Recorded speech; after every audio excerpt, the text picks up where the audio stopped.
Well, it's been a long week in politics, but it's been a long week waiting for this too. So, Power of the Doctor, let's talk about it. Me and Paige are here to review it. Yeah, have fun. It's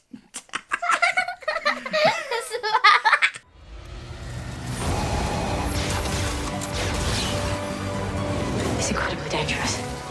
It's a really bad idea. Anything could happen. I don't want it to end. Yes! Hi, I'm Phil. Welcome to my channel where I like to talk about all the geeky pop culture I like, including things like Star Trek and the MCU and, of course, Doctor Who. A lot of Doctor Who on this channel, so subscribe if you want. This is my daughter, Paige. She occasionally joins me for Doctor Who stuff, like reacting to trailers and reviewing things. And we're going to review Power of the Doctor, right? Yeah. Which we've just watched. Just first of all, I'm going to say, going into this episode, I think, like everybody, I had a little bit of caution.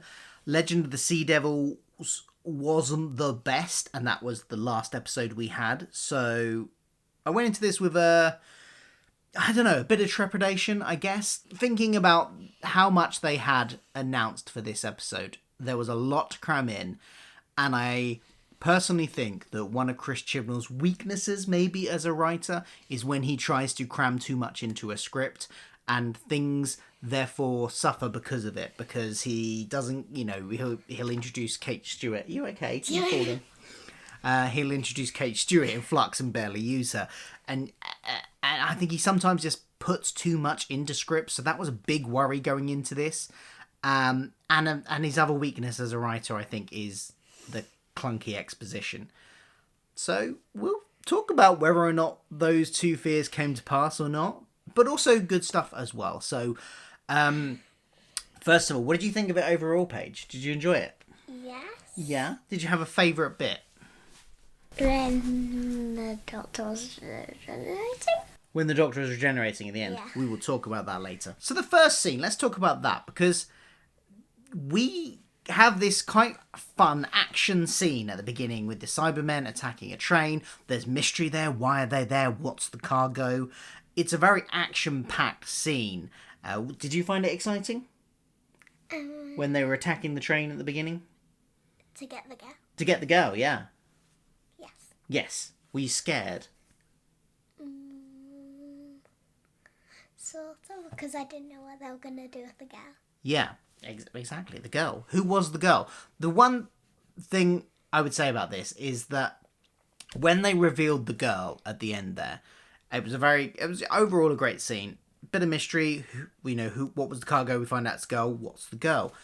Did anybody else think Timeless Child related?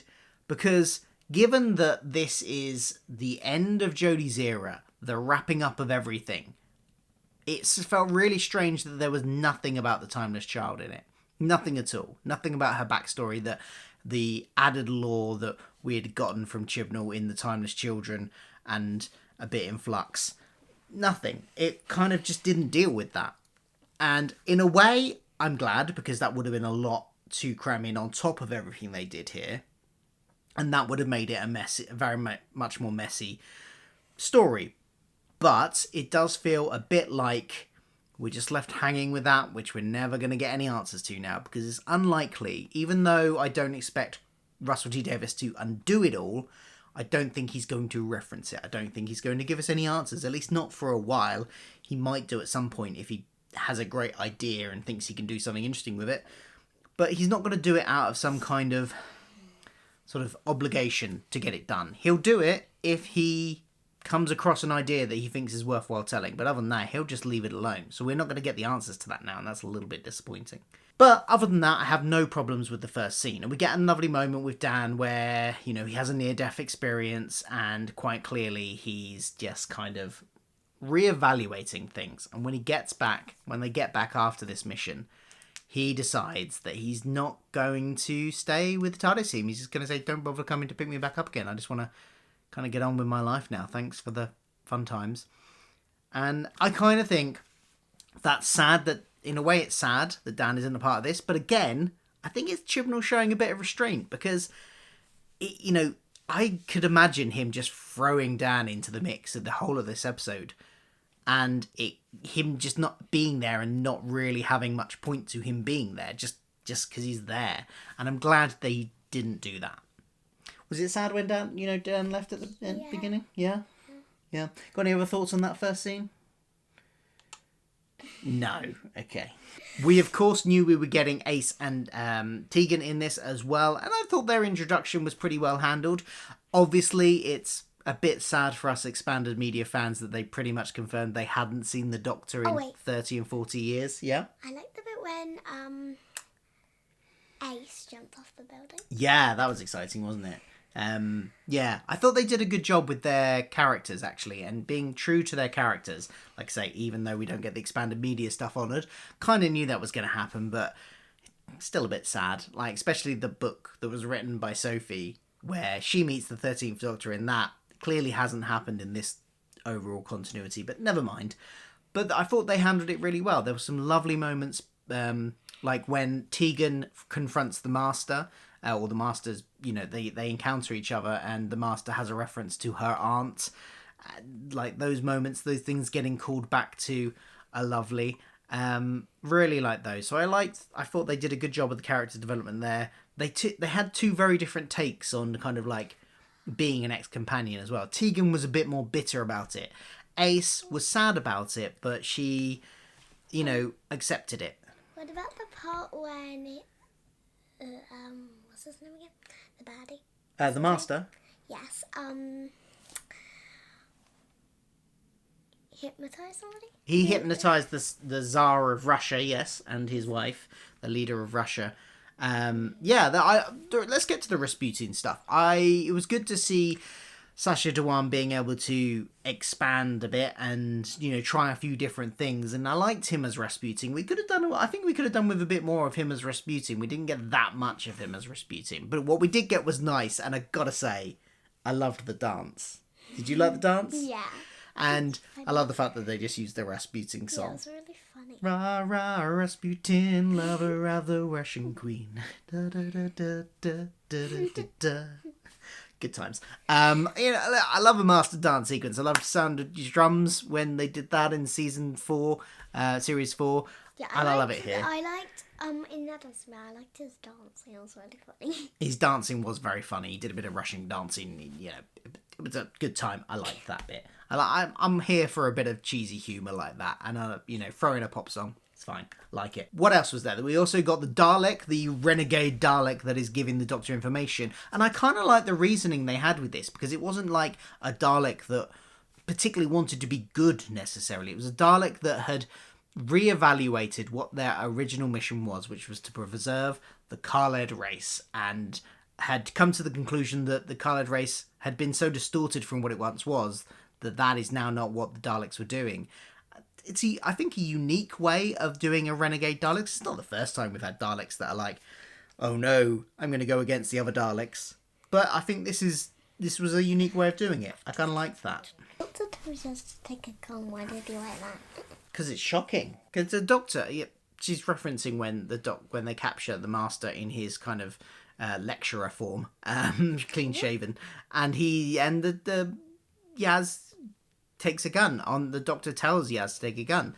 That's when you know the Doctor's serious, because the Doctor doesn't like guns. So, interesting moment there. I don't know how I feel about that. It kind of ups the stakes. It. You didn't like it. Why didn't you like it? I don't know.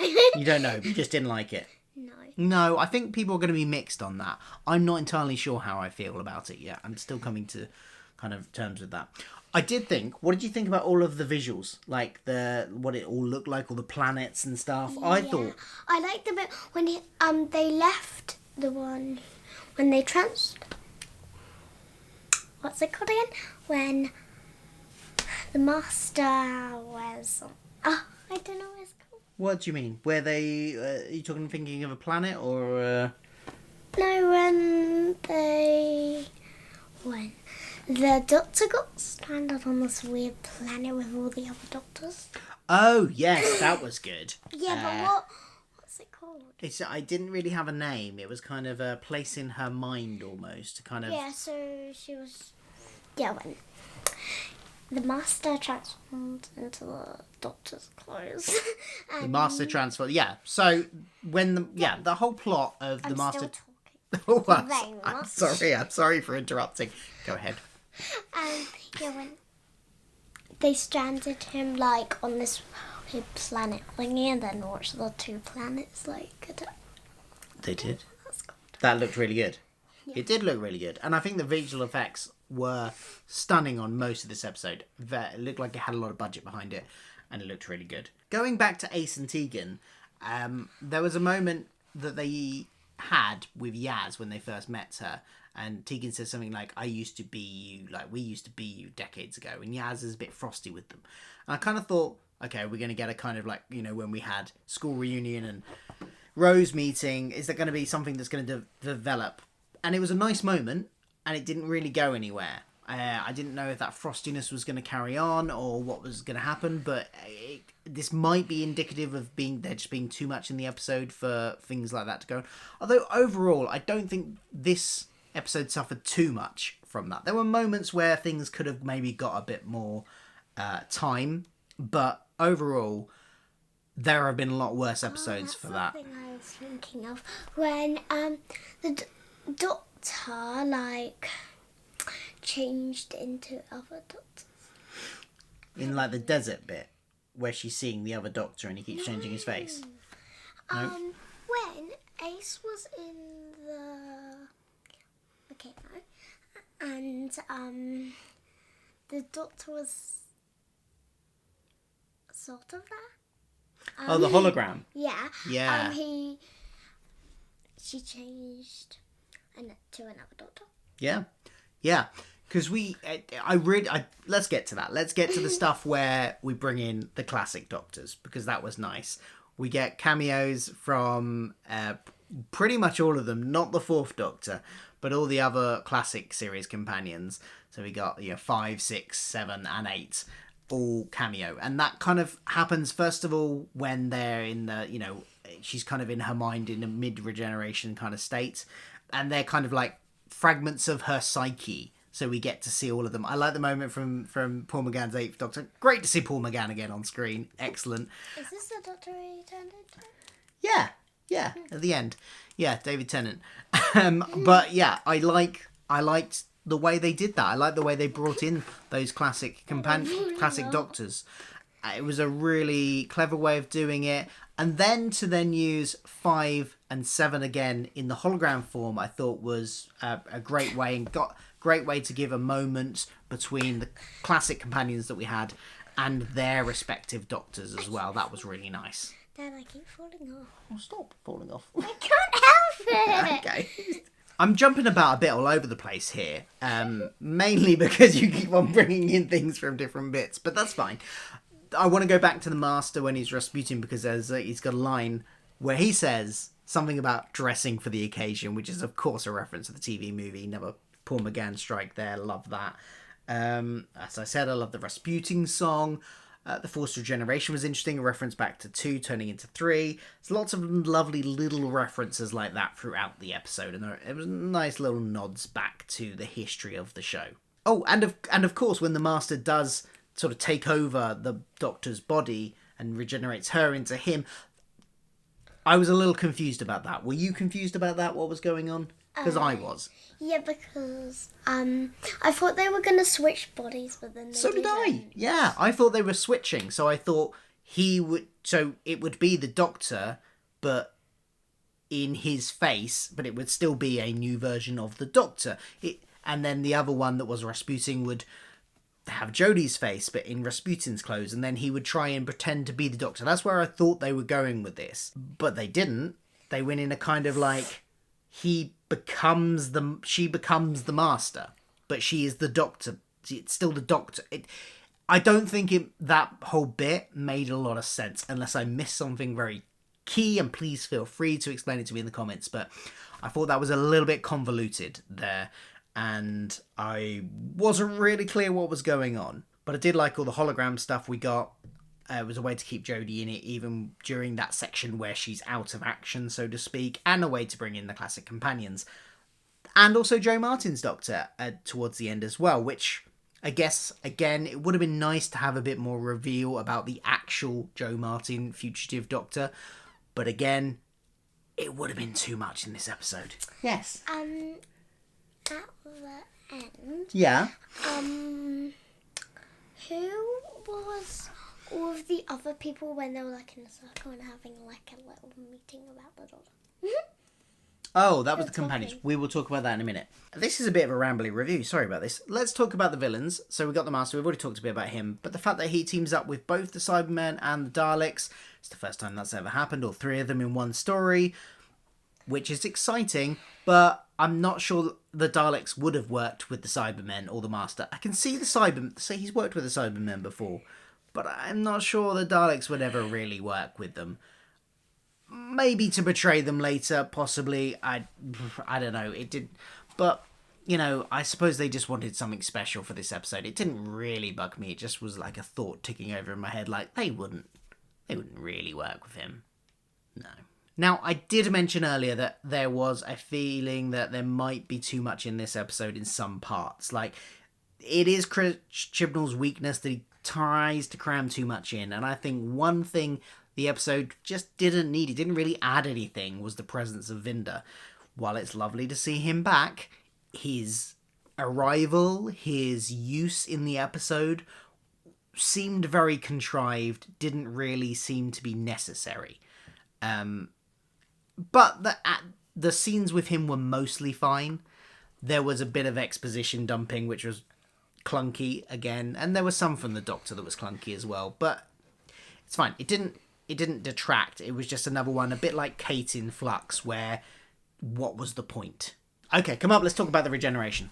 Right, so do you want to talk about the regeneration or the people sitting around at the end first? Let's talk about, because that happened first. Yeah. So the people sitting around at the end, Yaz is dropped back off, and Graham and Dan are there, and they're going to a meeting. It's like an AA type meeting, it's like a support group type meeting.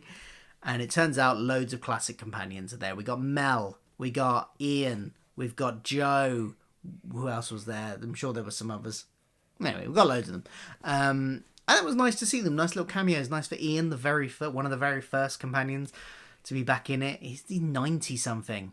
It's great that he's in it. It was lovely to see them, and it was a nice way of incorporating them. Then, the regeneration. And, wow, that went on a long time. Oh, yeah, she did that, didn't she? That's how she posed. It went on a while, didn't it? Yeah. We were like, oh, look, she's sitting on top of the TARDIS, hands just glowing. Take her time, eating ice cream. It took ages. It just little hand glowing. Yeah. And then she stood on top of a cliff and did that. and then she turned into David Tennant, which everybody had rumoured. And that was exciting. We got the what. And What? yeah, David Tennant is the He was like 14th this. Doctor, I It's guess. like this. But we'll find out next series, as it says. I'm excited about that. That should be good. So, look, overall, I think this was a fun episode. It was fast-paced, and there wasn't really any moment to breathe in it, which meant you didn't really... I mean, like, there wasn't really any moments to... There wasn't any moments to, like, stop and breathe. Because it was all so fast. Things were happening left, right, and centre, which is fine, and that kind of works. It wasn't a particularly depth-filled, emotional story. I mean, when Yaz was saying goodbye, that was quite heartfelt, I thought. I thought when she was, saying goodbye and crying. Yeah. No kiss, though. I don't know why you predict that was going to Because they love each other.